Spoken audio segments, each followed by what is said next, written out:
كم جرتو كبجمتوتاف جالاتمتوتا hordoftoota chaanaalii keenyaa paartii sadaffaa baayoloojii walitti deebinee jirra. Akkuma yeroo darbe paartiin sadaffaan nuti itti walitti deebinuun dihybrid cross-dha jennee dabarre mata duree dihybrid cross-dha walitti deebinee jirra. Kanaafuu hanga dhuma paartii kanaatti akka nu hordoftan abdii qabna jecha. Kanaaf mee definition dihybrid cross maali, importance isaa maali, akkasumas exampleota akkamiitu takkaa'u crossing gosa akkamitti as jala gaggeeffamu kan jedhus kan waliin ilaallu ta'a jechuudha. Mono hybrid irraa isa kana immoo maaltu adda godha kan jedhus as jalatti kan waliin ilaallu ta'a jechuudha. Kanaaf kallattumaan dihybrid cross or dihybrid test is the inheritance of two pair of contrasting characteristics at the same time is called what? Dihybrid inheritance kan jedhamudha jechuudha. Kanaafuu wanti dihybrid cross yookiin dihybrid inheritance kana mono hybrid cross irraa yookaan mono hybrid inheritance irraa adda godhu lamaan isaaniitu gosoota inheritance ta'aniiti. Garuu mono hybridin bakka two pairs of contrasting jedhu kana two pairs of contrasting characteristics at the same time bakka jedhu kana maal ture? The inheritance of a single contrasting characteristics at the same time ture jechuudha. Garuu asitti mootuyyuu bakka sila single gene takkaa'u single contrasting characteristics jedhu san dihybrid kanarratti maal ture? Two pair or double contrasting characteristics at the same time ture jechuudha. Maqaan isa biroo kan dihybrid akkasumas maal jedhama? Dihybrid cross dhaan dihybrid inheritance takkaa'u dihybrid test jechuu dandeenya jechuudha. Example jedha. Mee example kana halaallu. Example kanarratti ilaala round yellow and wrinkled green jedha. Waa lama jira ammasitti. Roundinis ni jira, yellownis ni jira. Garuu san keessatti mootuyyuu mono hybrid cross keessatti round fi maal qofa wrinkled qofa yookiin yellow fi green qofa ture. Garuu as keessatti lama lamaan double ta'ee jira jechuudha. Pair lamatu waliin cross ta'a jechuudha. Gameetiin nuti fudhannullee pair gameetidha. Garuu single gene tokkorraa osoo hin taane gene garaagararraa allelii takka fudhannee allelii garaagaraa san lama walitti pair gochuu ni dandeenya. Maaliif jenna? Law of segregation wajjin waliin dhabu. Law of segregation kan jedhu gene wal fakkaatarraa pairii allelii lama fudhachuun hin danda'amu jedha malee gene garaagararraa allelii garaagaraa fudhattee walitti pair goote rakkoo hin qabu jechuudha. Kanaafuyyuu garaagarummaa mono hybrid fi dihybrid kana mono hybrid keessatti round cross with wrinkled yookiin immoo yellow cross with green goona malee round yellow cross with wrinkled green hin goonu jechuudha. Kanaafuyyuu haala kanaan adda baasuu danda'uu qabaattan jechuudha. As keessatti maaltu jira? Two pair of contrasting tura. Round fi yellow warroota contrast wal godhu lameen. Round fi yellow maalidha? Gene lama kan maal wal godhudha? Contrast wal godhudha. Akkasumas wrinkled fi green illeen gene lama kan maal wal godhudha? Contrast wal godhudha. Pair gene lameen kan garaagaraa takkaa'u kan wal faallessuudha jechuudha. Yoo cross matchingin two pair of contrasting gene takkaa'u mootuyyuu ofis maali allelii kana gidduutti gaggeeffame takkaa'u gameetti kana gidduutti gaggeeffame crossiin akkanaa kun maal jedhama? Dihybrid inheritance yookaan dihybrid cross kan jedhamudha jechuudha. Kanaaf mee tokkoffaa irratti dihybrid crossing kun maaliif fayyada? By the way wanti isin beekuu qabdan mono hybrid fi dihybridin kan wal dhabu takkaa'u kan garaagara ta'e importance isaa irratti osoo hin ta'in maal isaa qofa irratti definition isaatii fi akkasumas immoo gene inni fayyadamu qofa irratti garaagarummaa qaba malee purpose takkaa'u importance isaa irratti wal fakkaata. Maaliif jennaan yeroo darbe maal jennee baranne the importance of mono hybrid cross keessa wantoota 3-4 barannee jirra. Sanneen keessa inni tokko maal jennee waliin dabarsine used to producing poor breeding parental generation jenne akkasumas dihybrid illeen kaayyoo mono hybridin qabu san qaba jechuudha. Kanaafuyyuu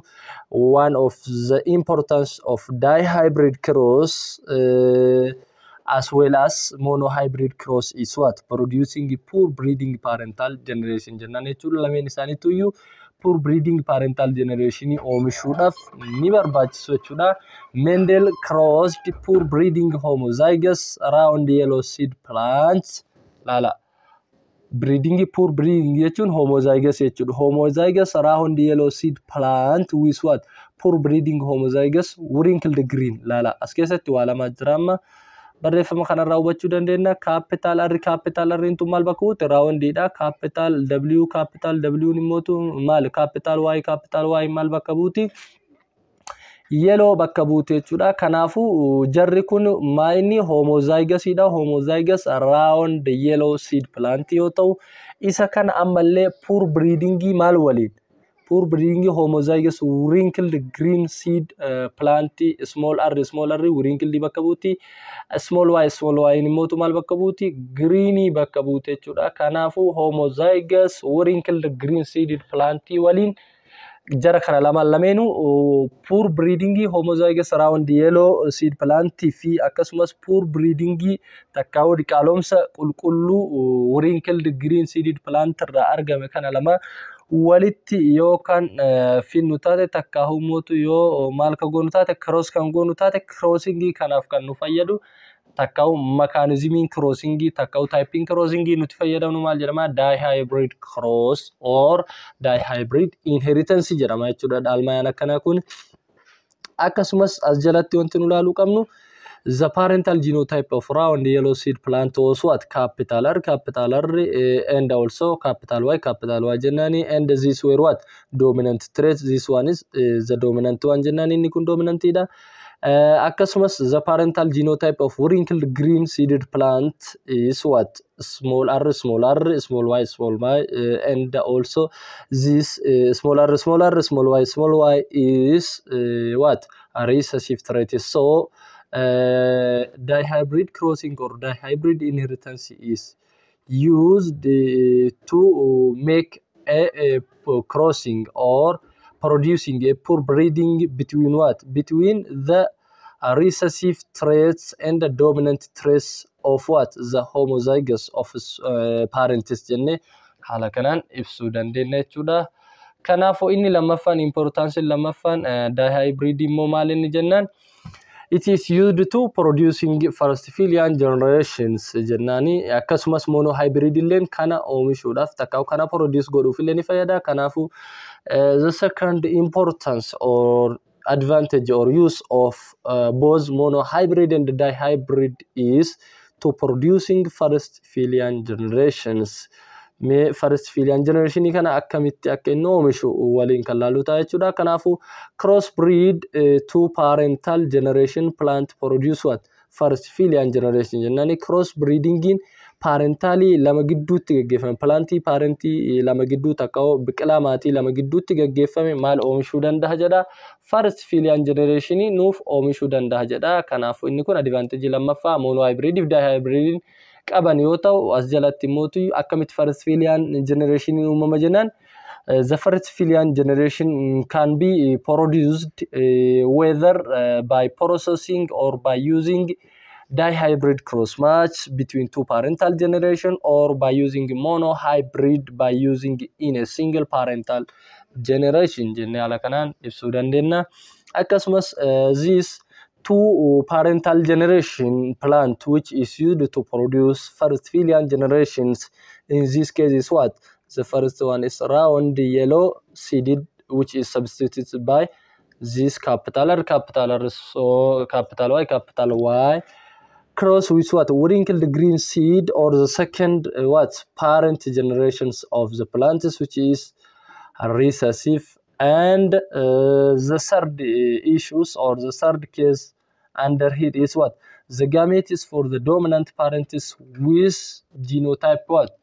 capital R capital Y is what capital R capital Y taa'echo kanaafu gametiin nuti dominant trait irraa baafannu law of segregation fayyadamu qabna law of segregation maal jedha law of segregation is according to Mendelian law of segregation is states that the alleles must be separated during the what fertilization or gamete formation nun jedha waan ta'eef kanaafu capital R kun arri takkatti maal ta'uu qaba separate ta'ee arri takka qofa irraa fudhanna maal jedha akkasumas law of segregation maal jedha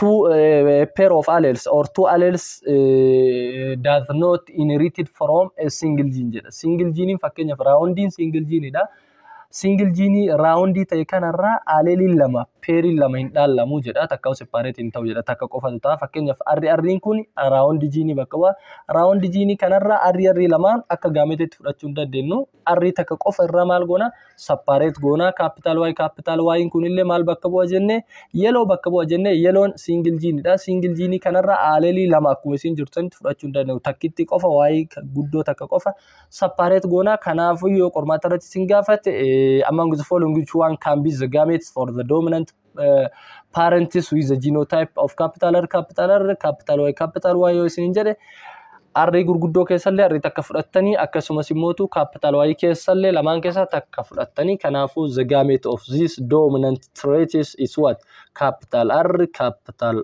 Y ta'a jechuudha kanaafu dura dursoo osoo fertilization hin gaggeessin takka osoo dihybrid crossii kanallee haa ta'u monohybrid crossii illee gaggeessin jalqaba maal baafachuu qabdanii gaametii baafattanii erga gaametii parentii lamaan irraa baafattan booda yookaan parentii jiru san irraa baafattanii Punnett square takka genetic diagram itti kaaftanii achi keessatti offspring garsiisanii jechuudha kanaafu dura dursoo stepin jalqaba isin gochuu qabdan maalidha gaamet baafachuu qabdanii takka gaametii gene jirurraa separate gochuu danda'u qabaattan maal fayyadamuna law of segregation follow gochuudhaan jechuudha inni itti aanu the gametes for the recessive parents with genotype small r small y is what we will take one small r from two small r and also we will separate one small y from the two small y after that we will get what the gametes which is called small r small y so small r small y is the gametes that we get from what the recessive parents or the second parent so after we get those two gametes from each parents or from each two parents then we have to cross those two parents gametes in a Punnett square after that we will get the what the genotype and the phenotypes of the offspring dha kanaafu genotype fi phenotype offspring kenna tokkoon argachuu dandeenya jechuudha kanaafu dura dursoo wanti akkana isin kenname workout irratti yoo gaafatamtan filannoo irratti yoo gaafatamtan jalqaba wanti isin gochuu qabdan parentii isin kenname lameessan irraa maal baafachuu danda'u qabaatanii gaametii baafachuu danda'u qabaatanii gaametii yeroo baafattan immoo yeroo hundaa law of segregation yaadachuu danda'u qabaatanii law of segregation hordoftanii each gene takkarraa single allele baafattanii yoo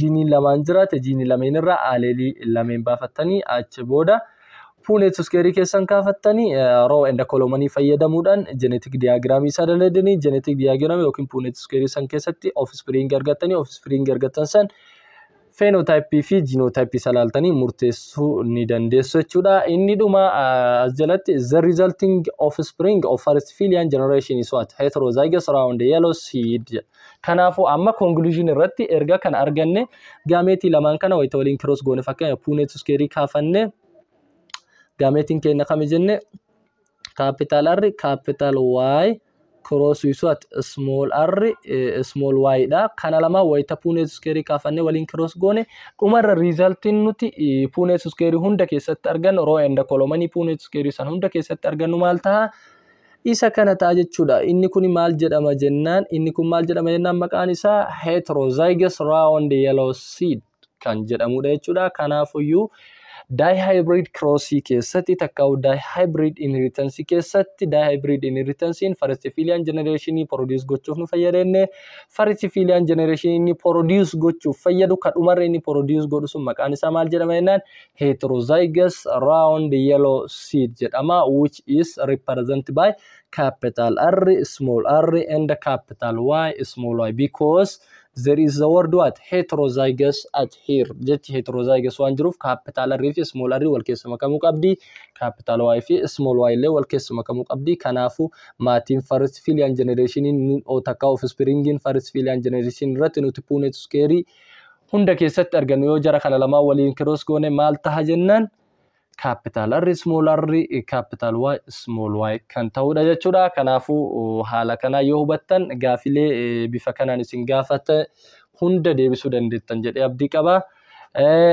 so now let we go to the first importance of dihybrid cross the third importance of dihybrid cross or dihybrid importance is producing second filial generation. Asirratti wanti beekuu qabdan those three importance or the importance of dihybrid that I'm telling you is not only the importance of dihybrid but also the importance of what monohybrid cross. Monohybrid cross illee waan dihybrid crossing godhe kan guutuu ni godha takka umuutu isa kana uumuudhaaf takka produce gochuuf ni barbaachisa jechuudha.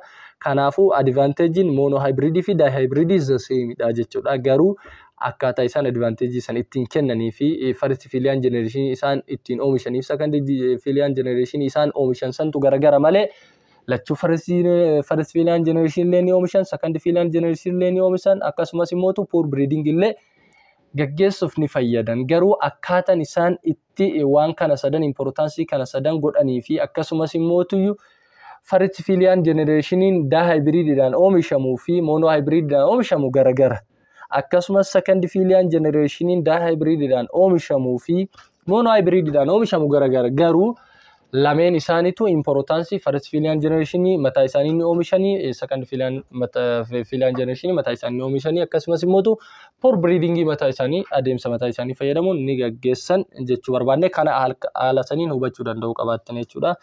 Kanaf now let we start the third importance of dihybrid cross, which is called producing second filial generations jedha. Second filial generation illee oomishuun ni tajaajiladha. Mee akkamitti akka inni tajaajilu kan waliin ilaalu ta'a jechuudha. Akkuma first filial generation waliin ilaalatti.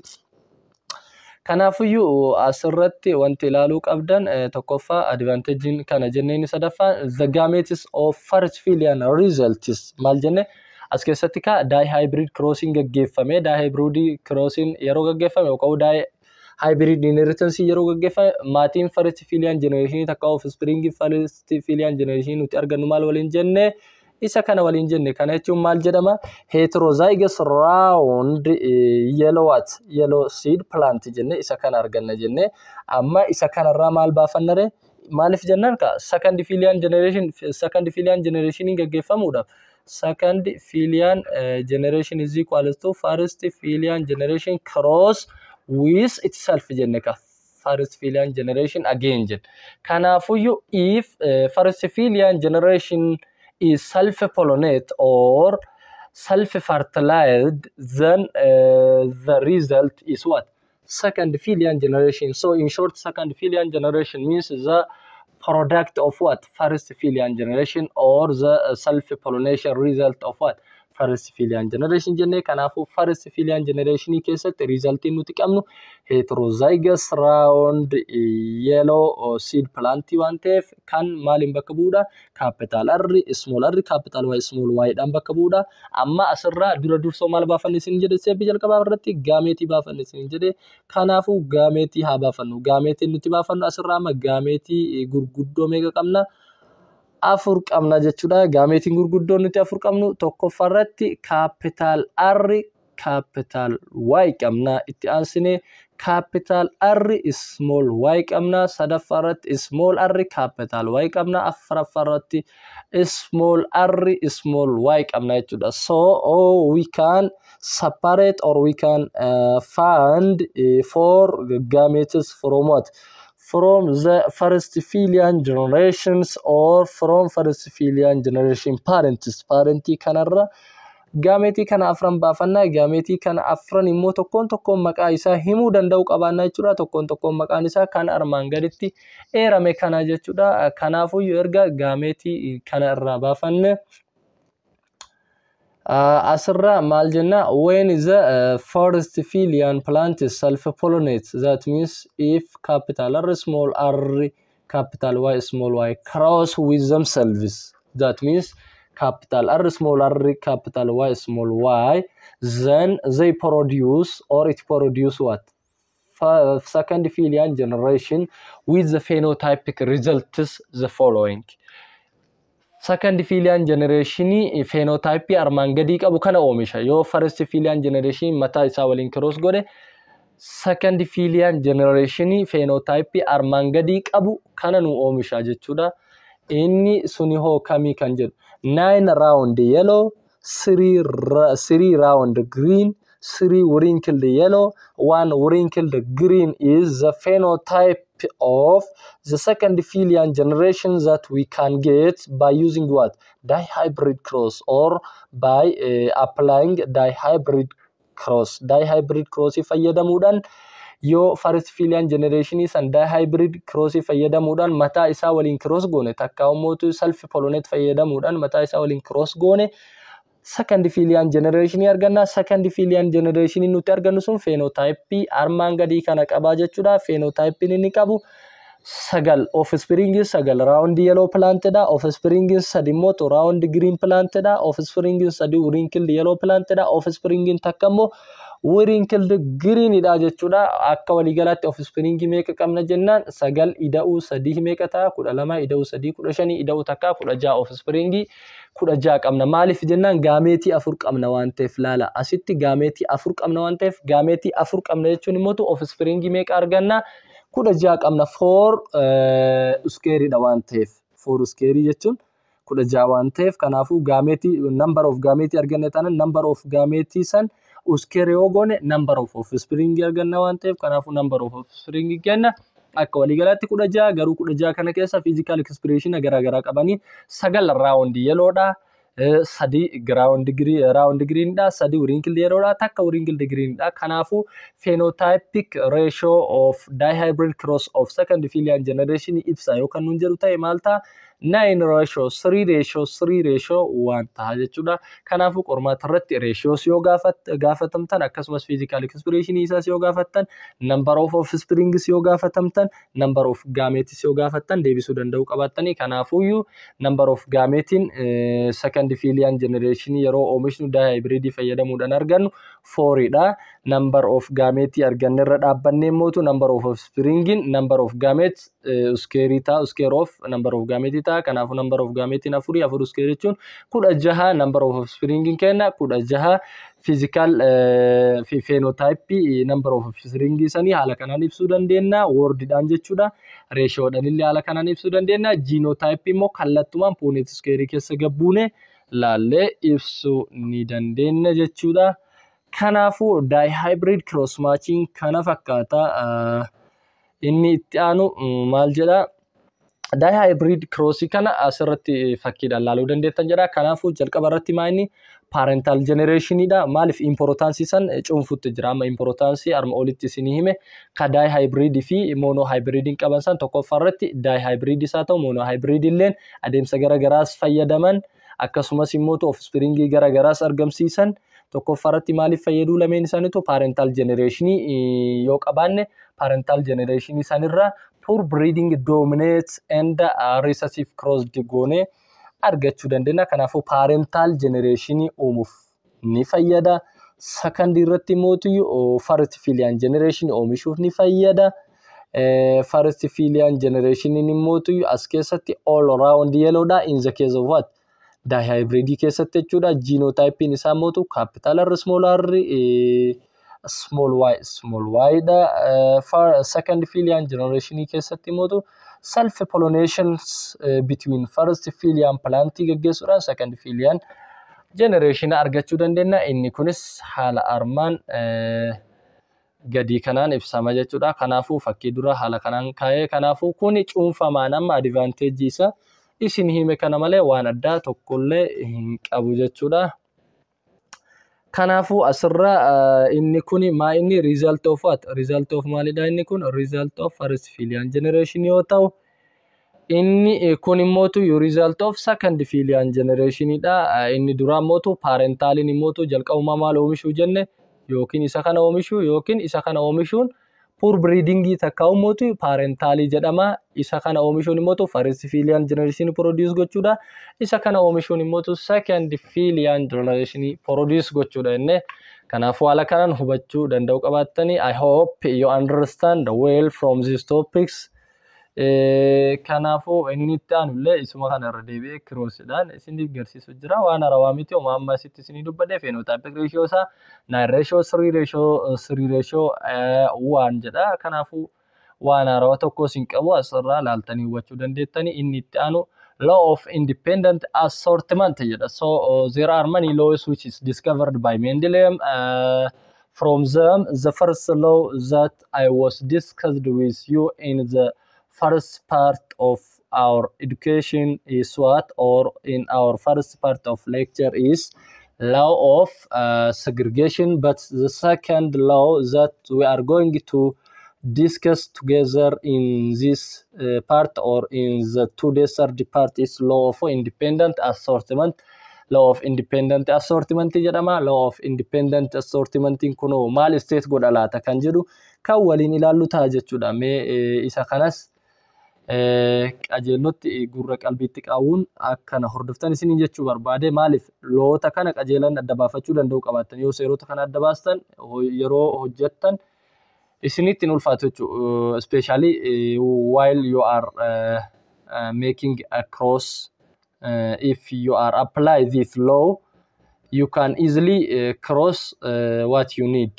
Waan barbaadan san cross gochuu dandeettan, takkaa'u kennama isinii kenname san cross gochuu dandeettan. Loota kana apply yoo gochuu dandeettan san takkaa'u waan inni state godhe yoo adda baasan jechuudha. Kanaafuu Mendel from dihybrid cross come to the conclusion of the law of independent assortment jedha. Mendeliin kun dihybrid erga waa'ee isaa ibsee xumura isaa irratti takkaa'u mootu guduunfaa isaa irratti seera tokkoon guduunfe, takkaa'u argannoo seera tokko irra ga'e jechuudha. Seera tokko abuure. Garuu mootu law of segregation erga monohybrid gaggeessee booda wanta tokko adda baafachuu qabda. Law of segregation kan conclude gochuu danda'e, kan discover gochuu danda'e erga monohybrid gaggeessee booda. Monohybrid gaggeessee erga xumuree booda wanti isaaf galee, wanti Mendeliin galee alleliin tokko maali yeroo gameetiin uumamu takka yeroo fertilization gaggeeffamu alleliin tokko separate ta'uu qaba jiinii isaarraa ka jedhuti isaaf gale yeroo monohybriding gaggeeffamu. Kanaafuu Mendeliin discovered the law of segregation after introduced or after explained the monohybrid cross, but he discovered the law of independent assortment after explained about what dihybrid cross or dihybrid inheritance. Yeroon argama looyii kanallee wal dhabaa law of independent assortment kan argate Mendeliin erga waa'ee dihybrid qajeelotti ibsee booda dhumarratti wanta isaa galetu looyii kana takkaa'u seera kana abuure. Garuu seera mootu law of segregation takkaa'u seera segregation kan argate erga monohybrid gaggeessee waa'ee isaa likkitti ibsee booda maal godhee conclude godhee jechuudha. Kanaafuu wanti isin beekuu qabdan law of independent assortment is concluded by the Mendeliin after he took place in what? In dihybrid cross or in dihybrid inheritance. Akkasumas this law states that genes belonging to different traits segregate independently during gamete formation jedha. Wanti seerri kun ibsu, wanti seerri isaa kun of keessatti qabu maal jedha? Geeniin different trait dhaaf takka humootu sanyii gara garaatiif abboomtu takka. Lala. Genes belonging to different trait. Geeniin takkaa'u sanyiin amala gara garaatiif abboomtu takkaa'u amala gara garaa ibsuuf dhaabbatte takka must be segregated independently during gamete formation. Yeroo gamete formation takkaa'u yeroo fertilization gaggeeffamu yookiin gameetiin uumamtu geeniin amala gara garaa ibsuuf dhaabbatte takka uf dandeettee maal ta'uu qabdi? Segregate ta'uu qabdi yookaan separate ta'uu qabdi jedha. Fakkeenyaaf Lala. Capital R, small R jira takka mootu capital R jira akkasumas mootu capital Y jira waan ta'eef Lala. Capital R lamaan suni maal ibsan? Treating maal ibsan isaan roundummaa ibsan. Treating roundummaa ibsan kana jechuun seed maal ibsanii? Seed plant seed maal ibsanii? Seed plant ibsanii. Inni kun immoo deebisee seed color ibsa. Fakkeenyaaf capital Y maal ibsa? Color ibsa. Kun color ibsa, kun immoo maal ibsa? Biqilaa san type isaa yookaan immoo agjaala isaa ibsa haa jennu. Kun agjaala isaa takkaa'u type biqilaa sanii ibsee kun color biqilaa sanii yoo ibse ka color illee independently separate ta'uu qaba. Kan immoo type biqilaa sanii illee ibsu separately maal ta'uu qaba jedhee maal independently maal ta'uu qaba jedhee separate ta'uu danda'uu qabaata jedhee jechuudha. Kanaaf wanti isin beekuu qabdan wanti inni asirratti haasa'u jiiniin amala garaa ibsitu takka yeroo gaameetiin uumamtu of dandeettee maal ta'uu qabdedha separate ta'uu qabdi yookaan segregate ta'uu qabdi jedha. Baafamuu qabdi jedha. The trait transmitted to offspring independently of one another jedha. Laala. Amalli kunis kan daddarbuu danda'u amalli kun kan offspringitti daddarbuu danda'u independently of one another jedhanii tokko isa biroo irratti hundaa'u jedha. Ka kalarii kalarumaan darba kan taayipii biqilaa sanii agarsiisullee maaluma agarsiisa taayipii biqilaa sanii agarsiisa kan immootuyyuu hojjaa leengizii biqilaa sanii agarsiisu leengizii biqilaa sanii agarsiisa ka leengizii kalarii irratti hundaa'u kan mootuyyuu plant podii maal irratti hundaa'u ka plant kalarii takka seed kalarii irratti hin hundaa'u jechuudha. Ka kalarii ibsaa kan hojjaa ibsaa kan podii ibsaa jechuudha.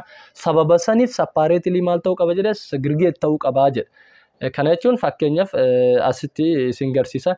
Example, the inheritance of seed shape is independent of what? Seed color. Mee waan kana ilaallu. Example kana fakkii kana isin kaasu as ilaala. Fakkeenyaaf maal first filian generation argachuu barbaanne waan jennu first filian generation da hybrid dha yeroo cross gochuu barbaanne capital Y cross with what? Small r small y haa jennu. Kanaafu arriin kunii fi arriin kun maal bakka bu'an jennaan inni kun seed shape bakka bu'a. Y'n immoo maal bakka bu'a jennaan Y'n kan inni bakka bu'u asirratti maal bakka bu'a kalarii bakka bu'a. Maaliif jennaan yellow fi greenin kalarii bakka bu'a. Garuu mootu raahondii fi wrinkle kan jennu mootu maal bakka bu'ani seed shape bakka bu'a. Shape biqilaa takka shape sanyii bakka bu'a. Kanaafuu waan garaa waan ta'eef fakkeenyaaf asirraa capital R fudhanne jennee capital Y hin dhiifnu yeroo gametii formationaa gametii yeroo baafannu capital R tana qofa fudhanne asillee small r tana qofa hin fudhannu. Maaliif jennaan waan garaa bakka bu'a. Capital R fudhanne jechuun gametii maalii qofa fudhanne? Gametii seed shape agarsiiftu qofa fudhanne ta maaliin fudhanne garuu ta kalariin fudhanne jechuudha. Maaliif ta shape tanan ta kalarii offspring itti darbuu hin danda'u. Ta kalarii qofaan darba waan ta'eef. Akkasumas immootuyyuu R capital R kana lamaan qofa fudhannee asii capital Y kana lamaan hin dhiifne jechuu kenna miti. Capital R lamaan fudhachuu waan nu barbaachisan jiru. R takkitti yoo keessaa fudhanne lameen isaaniitu seed shape agarsiiftu waan ta'eef already seed shape dhaaf tanu fayyadu takkitti keessaa fudhannee ammallee mootu separately capital Y keessallee takka fudhachuu qabna dirqama. Maaliif takka fudhachuu qabna jennaan independently inherit ta'u waan ta'eef akkasumas immootu tireetii garaatiif dhaabbatte jiiniin R tireetiin isiin dhaabbatteef seed shape fi jiiniin immootu double capital Y immoo kan isiin dhaabbatte maaliif dhaabbatte jennaan seed coloriidhaaf kanaafuu tireetii garaa ibsiti jechuudha. Different tireetii waan ibsituuf independently separate ta'uu danda'a. Uf dandeettee separate asirrallee uf dandeettee Y takka fudhanna dirqama asirrallee capital R takka fudhanna asirraa capital R fudhanne Y hin fudhannu yookiin asirraa capital Y fudhanne gamanaati fudhachuun nu barbaachisu wanni jennuuf hin jiru tireetii garaatiif bakka bu'an waan ta'eef asittillee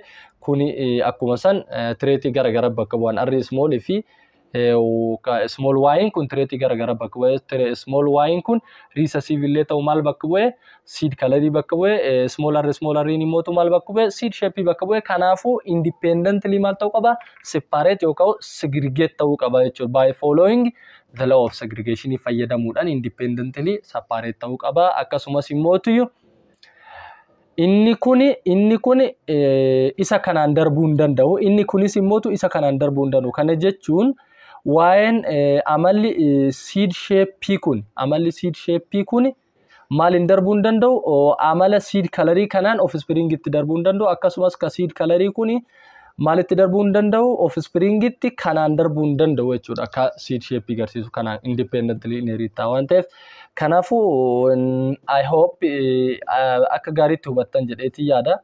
Kanaaf paartii kanarraa haala kana erga jenne nu gaha. Kanaaf gama paartii itti aanutti isin dabarsa jechuudha. Paartiin itti aanu maal jedha? Paartii itti aanutti dabarra jechuudha. Paartiin itti aanu dihybrid test cross jedha. Dihybrid test crossing kun a breeding experiment important to determine the genotype of an organism with what dominant phenotype for both future jedha. Dihybrid test crossing kun breeding experiment ta'e akkuma yeroo darbe mono hybrid test crossing ilalle.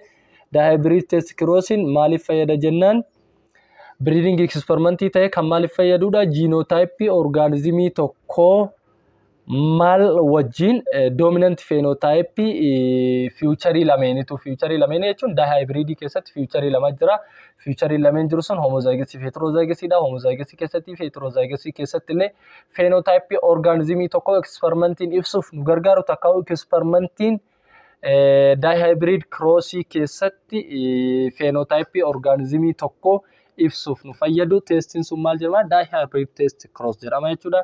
Round yellow seed for both features have what for genotype possibilities jennani. Round yellow seeding kun amala lamenifu wajin homozygous fi heterozygous illee for genotype possibility qaba jedha. For genotype possibility inni qabu sun mee kan jedhu kan walilata lala round yellow seeding kun biqilaan round yellow seed qabu kun dihybrid cross gaggeessine biqilaan arganne kan round yellow seed jedhamu kuni possibility future lamenifu future lamen yoo jenne heterozygous fi homozygous illee possibility genotype possibility afuri qabata kaa'umotu genotype possibility isa afuri jechuudha. Carraan genotype isa afuri fakkeenya homozygous keessatti homozygous for both futures capital Y tokko lama faratti heterozygous keessatti for both futures capital R small r capital Y small y da sadafaratti heterozygous for seed color future capital R capital Y small y da afrafaratti heterozygous for seed shape future jedhe capital R small r capital Y da jechuudha.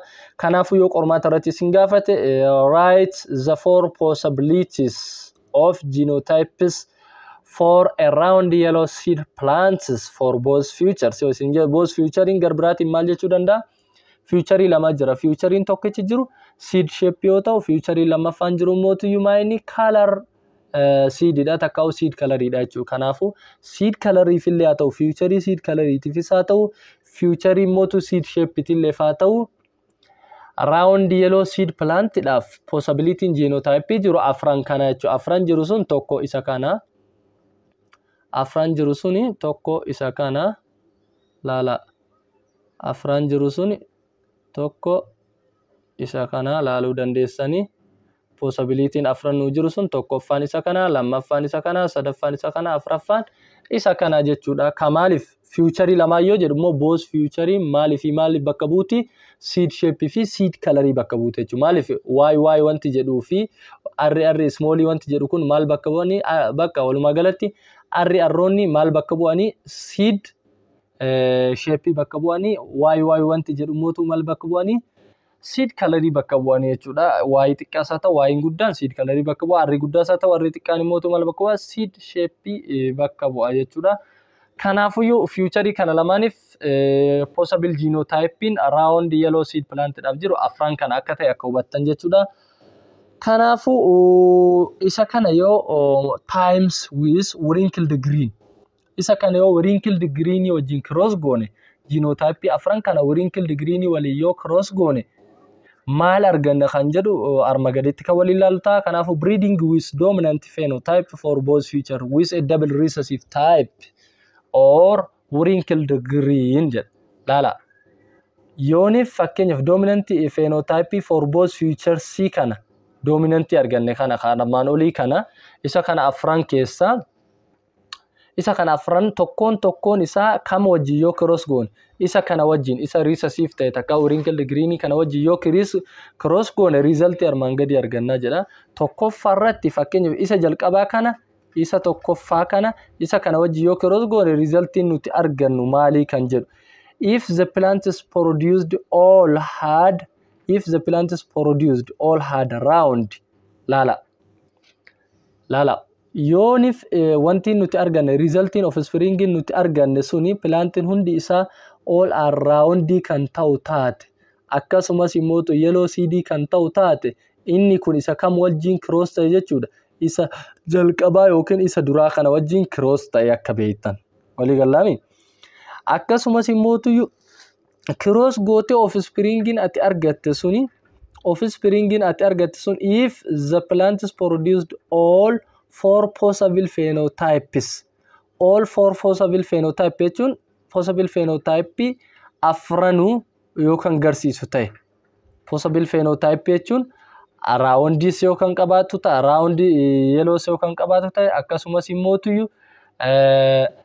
round greens yookaan qabaatu ta'e, akkasumas immoo wrinkled yellows yookaan qabaatu ta'e fi wrinkled greens yookaan qabaatu ta'e phenotype afran kana dura 9 ratio 3 ratio 3 ratio 1 ka jennu san hunda yookaan qabaatu ta'e isa kam wajjin cross ta'e jechuudha. Isa lammaffaa kana wajjin cross ta'e jechuu kamtu inni kun small y kun isa kana wajjin yoo cross ta'e maal nuu kenna? All four possibility of phenotype nuu kenna jechuudha. Akkasumas immoo inni kun small y kun isa sadaffaa kana waliin capital R capital Y small y wajjin yoo cross ta'e immoo maal nuu kenna? Offspringin nuti jara lamaan irraa argan all had round seeds but some had what? Green and some had yellow seed arganna jechuudha. Kanaafuu offspringin nuti jara lamaan cross ta'uudhaan argannu hundi isaaniitu round seedidha. Muraasni isaanii garuu green ni qabu, akkasumas muraasni isaanillee maal ni qabu? Yellow ni qabu jechuudha. Inni dhumaammoo yoo inni recessive ta'e kun isa afraffaa kana wajjin capital R small r capital Y wajjin cross kan godhu taate takkaa'u dihybrid test cross kana fayyadamne cross kan goonu yoo taate offspringin nuti argan all have yellow seeds but some are round and some are what? Wrinkled arganna. Muraasa isaanii wrinkled, muraasa isaanii round, all have what? Yellow seed arganna jechuudha. Color shape isaanii hundi isaanii yellow dha. Garuu mootu seed shape isaanii muraasni round dha, muraasni mootu wrinkled dha. Akkasitti adda baafachuu danda'u qabaattanii. Kanaaf paartii kanarratti hagana yoo isiniin jedhe gahaadha. Waan isiniin galle yoo jiraattan akka barbaadanitti channel irrattis ta'e akkasumas immoo comment jalattis gaafachuu dandeessanii. Yoo gaaffii hin qabaanne paartii kana asuma irratti xumurra. Yeroo itti aanu paartii sadaffaa amma barre kanaan gaaffilee wal qabatu qabannee isinii dhiyaanna. Exercise kan jedhu kanaan kan walitti deebinu ta'a. Kanaafuu exercise kana wajjin hojjennee paartii afuraffaatti kan dabarru ta'a. Kanaafuu exercise fi paartiin itti aanu yeroo gabaabaa keessatti daatas qabaachuu baattanii akka kallattumaan isin bira ga'u yoo barbaaddan like, share, subscribe, comment gochuu hin dagatinaa jechuun dhaamsa kenna. Hanga paartii itti aanu walitti deebinutti nagaan nuuf tura. Horaa bulaa isin.